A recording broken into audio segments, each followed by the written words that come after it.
एक आदमी को रेगिस्तान में एक सीप मिला और उसने उसे मेरी नाक के सिरे पर टैटू बना हुआ था और अचानक मेरे सिर में मछली जैसी गंध आने लगी। इसका मतलब है कि आगे कोई दरवाजा होना चाहिए। 3 दिन से प्यासा आदमी आखिरकार पानी का निशान देख पाया। उम्मीद है उसने घोड़े पर शंख रख दिया होगा। नाक का अगला भाग आमतौर पर सबसे ऊपर होता है। ब्रेक के बाद थका हुआ घोड़ा अचानक चलने लगा। आदमी को पानी के स्रोत की ओर वापस खींचे। अंतहीन रेगिस्तान और चिलचिलाती गर्मी, अभी सूरज भी नहीं डूबा है और घोड़े अभी तक कोई चारा नहीं काट पाए हैं क्योंकि वे थक चुके हैं। वो जमीन पर गिर पड़ी और उस आदमी ने उसे कितना भी खींचा, वो नहीं बच सकी। मुझे डर है कि उसे इसी रेगिस्तान में मरना तय है। मैं उस घोड़े को इतना कष्ट सहते हुए नहीं देख सकता था जो इतने वर्षों से मेरे साथ था। इसलिए मैंने अपनी पिस्तौल निकाली और उसे तुरंत मार गिराया। इस रेगिस्तान में निराशा में चलते रहो पूरे दिन और रात की यात्रा के बाद वो आदमी पहले से ही थका हुआ है। मैं इतना थक गया था कि निर्जलीकरण के कारण मेरी नाक से खून बहने लगा था।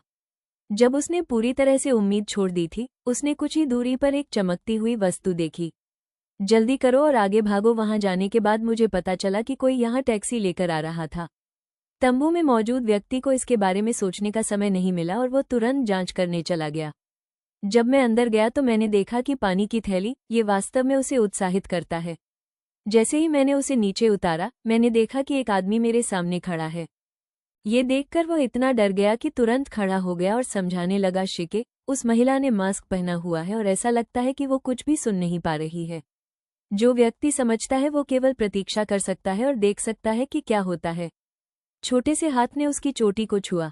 आदमी को लगा कि एक प्रकार का लत मैं पीछा जारी रखना चाहता था, लेकिन इस वजह से मैं पीछे मुड़ गया और चला गया। घाटी उनकी है, जनजाति में मृत्यु स्थान में अनगिनत खतरे हैं, लेकिन मूल निवासियों ने कभी यह उम्मीद नहीं की थी कि न केवल उस आदमी का सामना नहीं होगा। ये देखकर कि आपदा अभी भी यहाँ है, मैंने एक जल स्रोत ढूंढ लिया, लेकिन ये बस पास ही था। वहाँ एक तेंदुआ था जो मनुष्य से भी अधिक लंबा था और डरावना लग रहा था। उसकी गति और धीमी सांस ने तुरंत ही वो व्यक्ति भयभीत हो गया और तुरंत ही उसका शरीर अचेतन रूप से हिलने लगा। वो कुछ कदम पीछे हट गया और बड़ी चट्टान के दूसरी ओर जाना चाहता था। मैंने अपना सिर घुमाया, लेकिन तेंदुआ घूमकर यहाँ आ गया। वो आदमी इतना गुस्से में था कि वो केवल लात मार सकता था। सौभाग्यवश उस व्यक्ति को नीचे उतरने में अधिक समय नहीं लगा। मुझे सड़क पर एक खरगोश मिला, लेकिन दुर्भाग्यवश मैं उसे पकड़ पाता उससे पहले ही वो पकड़ा गया। वो आदमी नीचे गिर गया और उसे रेत को अस्थायी रूप से एक तरफ रखना पड़ा। दूसरी तरफ का तेंदुआ आसानी से पकड़ा गया। उसे एक हिरण का बच्चा मिला, लेकिन उसने उसे खाया नहीं, बल्कि उसे जमीन में दबा दिया। इसे पहाड़ों में रख दो और दूर छिप जाओ और चुपचाप प्रतीक्षा करो। कुछ ही देर बाद एक आदमी वहां से गुजरा और उसने हिरण को देखा। मुझे पता है कि यह एक तेंदुए था जिसने शरीर को मार डाला, लेकिन आदमी वास्तव में बहुत ज्यादा है। मैंने इसके बारे में ज्यादा नहीं सोचा, मैं बस वहां गया और मांस काट दिया। ये सब बड़े कौर के साथ खाओ।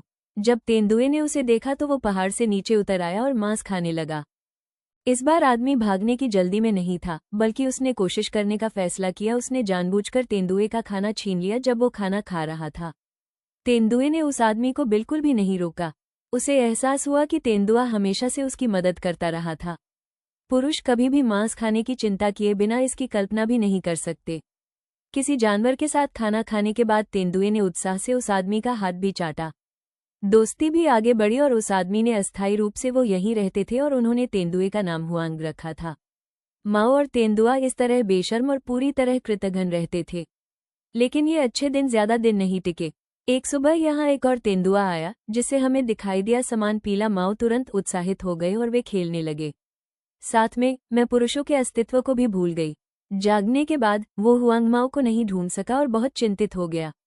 जोर से चिल्लाना आदमी ने बहुत देर तक पुकारा, लेकिन पीले बालों वाला आदमी वापस नहीं आया। मैं बाहर गया और हर जगह देखा, लेकिन मुझे पीले बालों वाले और देखने की उम्मीद नहीं थी। एक और तेंदुआ आपस में उलझ गया, जिससे वो आदमी तुरंत वो क्रोधित हो गया और चिंतित हो गया कि हुआंग माओ एक दिन उसे छोड़कर चला जाएगा। घर लौटने के बाद उस आदमी ने चाकू को तेज करना शुरू कर दिया ताकि माओ उनके साथ रहे और उन्होंने उनके कौशल को निखारने के लिए कुछ करने का निर्णय लिया। बाद में उस आदमी ने बुनाई के लिए चाकू से कुछ घास काट ली। एक मजबूत रस्सी में फंसना और फिर दूसरे तेंदुए का फायदा उठाना। जब मैं शिकार पर गया तो मैंने हुआंग माओ को वापस बुलाया और उसे भेजने का नाटक किया। उपहार वास्तव में उसे हमेशा के लिए अपने साथ बांधना है। हालांकि उस आदमी को भी इस बात का दुख था। उसने हुआंग के बारे में सोचा। माओ उसे छोड़ना चाहते थे, इसलिए उन्हें लगा कि उनके पास कोई विकल्प नहीं है। मैं केवल आंखों में आंसू लेकर हुआंगमाओ के लिए अपना जाल बिछा सकता हूँ और फिर उसे एक मजबूत पत्थर के खंभे से बांध दो। फिर उस आदमी ने हुआंगमाओ से कहा कि जब तक वो बाहर नहीं चला जाता तब तक वो यहीं प्रतीक्षा करे। कुछ खाना ढूंढो, लेकिन हुआंगमाओ आखिरकार एक जानवर है। वो मानव भाषा तो समझ सकता है, लेकिन वो केवल अपना रास्ता ही जानता है। मुझे ऐसा लगता है जैसे मुझे बांध दिया गया है, इसलिए मैं मुक्त होने का प्रयास करता रहता हूँ। जैसे ही वो आदमी वहां पहुंचने वाला था, जनजाति के लोग एक स्वर में क्रोध से दहाड़ने लगे। जब हम पहाड़ी से नीचे उतरने वाले थे, हुआंगमाओ ने अचानक रस्सी खींच दी। ये देखकर वो आदमी जल्दी से भाग गया।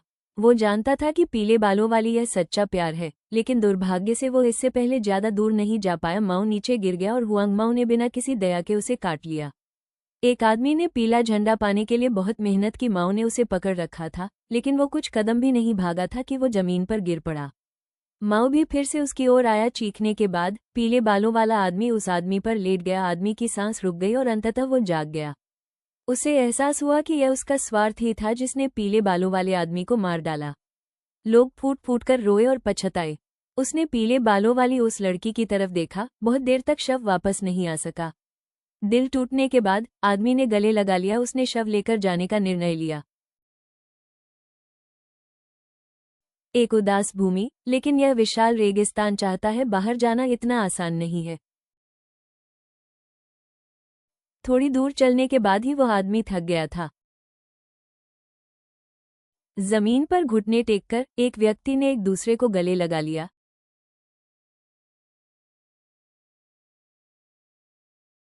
हमेशा के लिए पीली रेत से ढक गया यहाँ दफन।